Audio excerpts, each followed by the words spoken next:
Hey guys, how's it going? Welcome to my video. Just want to tell you guys what happened a couple of days ago with my car. So basically, I just want to tell you guys how I fixed the issue. Um, okay, so basically, I was at a McDonald's getting food, parked my car, turned it off, parked my car, went to get some food, came about 15-20 minutes later, and try to start it. It would crank up, but it wouldn't turn over. Now, I cranked it a couple of times, and it still didn't turn over, and what I did was I shifted the shifter a couple of times, and pretty much, did a couple of things as far as trying to start it with the usual stuff that you guys do when you try to start the car. Try to press the accelerator, thought maybe it was an issue with any one of those things, but it wasn't. So fine, wasn't able to start it after, let me see, maybe 3 or 4 tries. I would crank each and every time, but it wouldn't start up. So basically what I did was I turned on my headlights, and I went out and turned on my headlights just to check out the battery, just to see whether the batteries were good or not. If the batteries were good, the headlights would be bright. Now the headlights were bright, very, very bright, and I was hoping that it was something to do with the battery or something simple, because I don't want to spend money or time on a big fix on the car. So basically, I turned on the lights, went out, checked it out. It was very bright, so I assumed that it wasn't the battery. Next thing I did was I opened up the hood up, see if there was anything amiss under the hood, and check the cables to the battery, made sure that there was no corrosion or anything like that, and there was no corrosion. Now, I did change the battery about 6 months ago. I didn't think it was a battery issue, but just to make sure, I had a booster pack on me, got a booster pack, popped it on, and try to start it, turn over. It wouldn't turn over, just crank, it wouldn't turn over. So at that point, I was very at that point I knew a couple of things. All right, I knew it wasn't the battery, because my booster pack was close to 100%. Didn't use it after I charged it up about a month ago, so it was at 100%. I tried to turn on, it did not turn on, it did not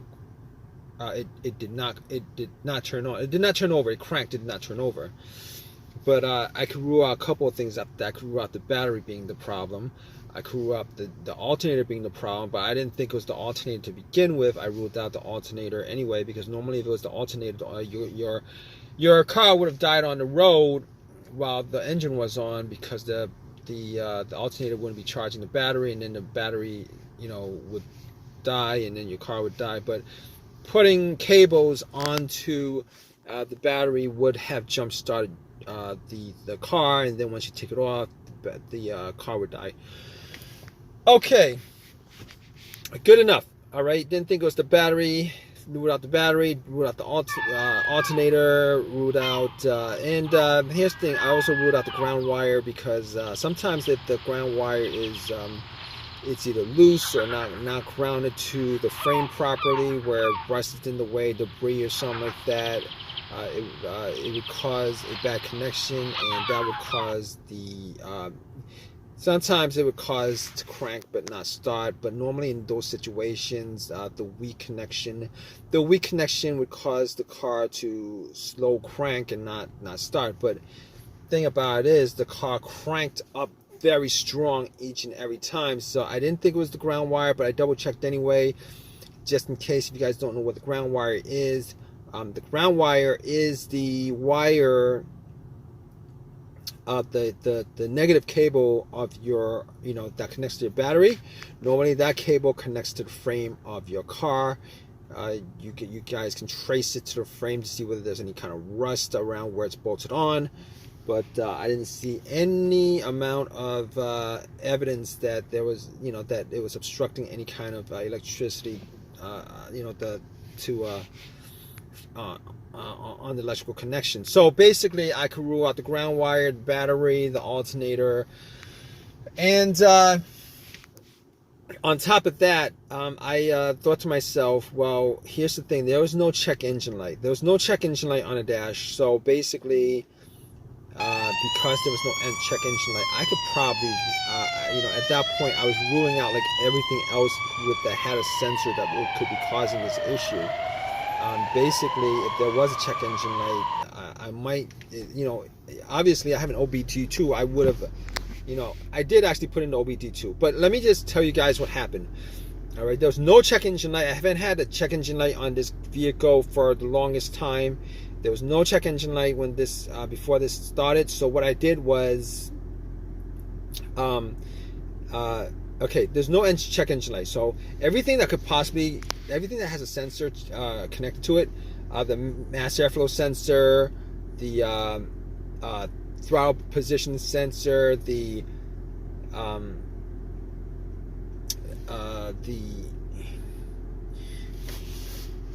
throttle body, crankshaft, camshaft, everything that could possibly have a code that could trigger the check engine light, I pretty much ruled that out. But I have a $20 OBD2 reader that I bought from Walmart.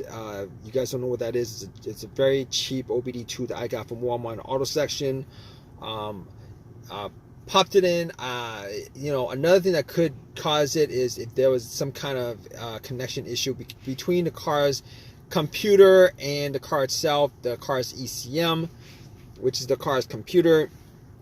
So I plugged it in just to make sure that's not the case. So if the scanner scans everything, gives you a readout on the screen, that pretty much means that there is a connection from the car to the computer, because if there wasn't, the OBD2 would not be reading it. It would tell you that it would stop at some point, tell you that it could not finish the analysis. But it finished the analysis. It gave me no codes whatsoever. Went through everything. So basically, I pretty much ruled out all those other causes that possibly could cause it.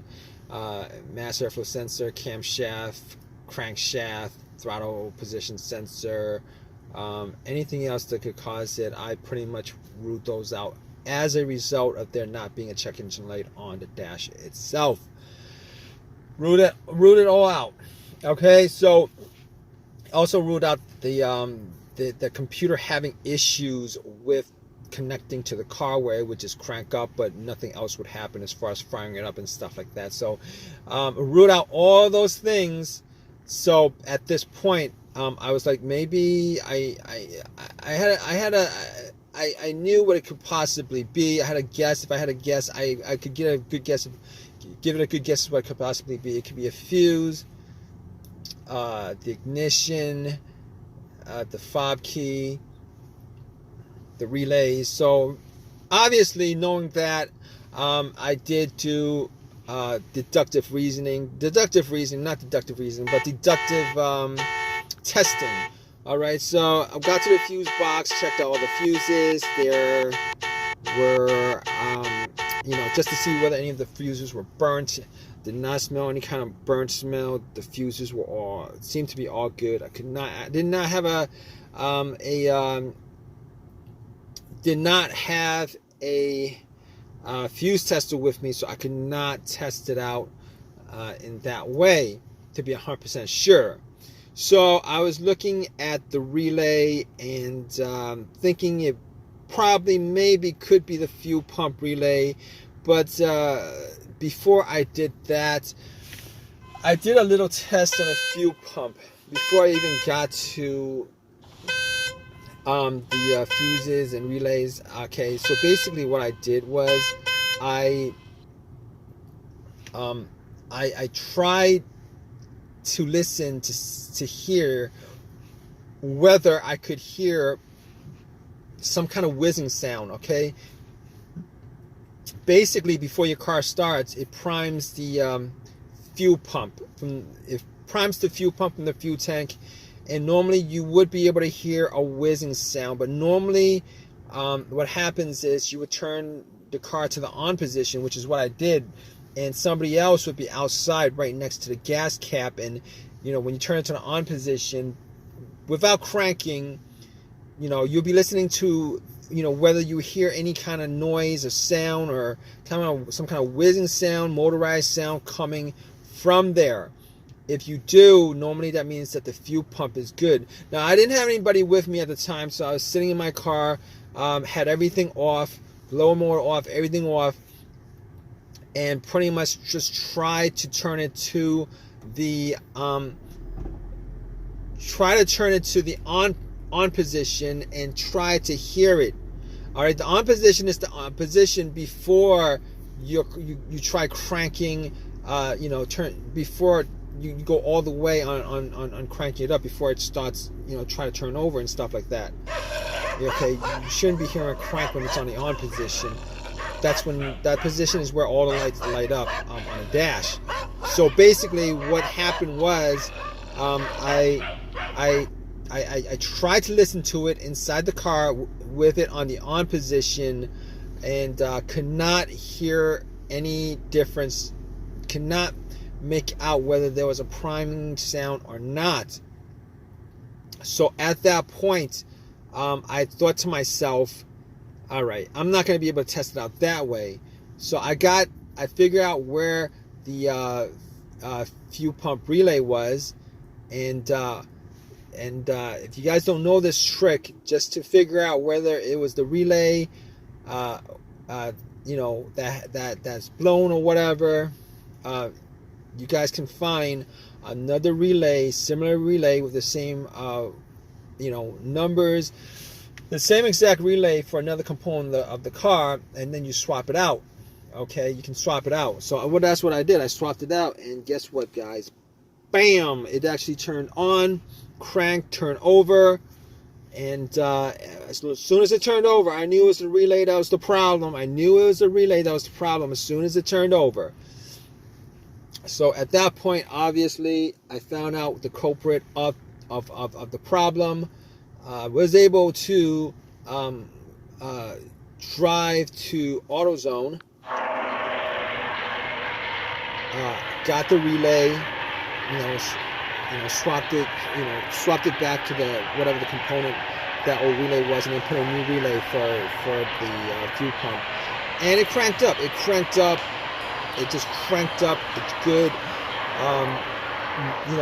Fixed the issue. Haven't had the issue since. So if you guys are in the same situation where your car is cranking but it won't turn over, just go down each and every one of those troubleshooting steps that I went through. 90% of the time you should be able to get to why your car would crank but won't start. I could not guarantee 100% of the time, because there's also a couple of variables that could be involved as far as why your vehicle is cranking but not turning over. But in this situation, I found out what it was, fixed it. I'm good to go. Just want to let you guys know. I hope this has helped you guys out. If it has, please give me a thumbs up. Please subscribe. Please, if you have any comments at all, please leave a comment in the comment section. All right, guys, take care.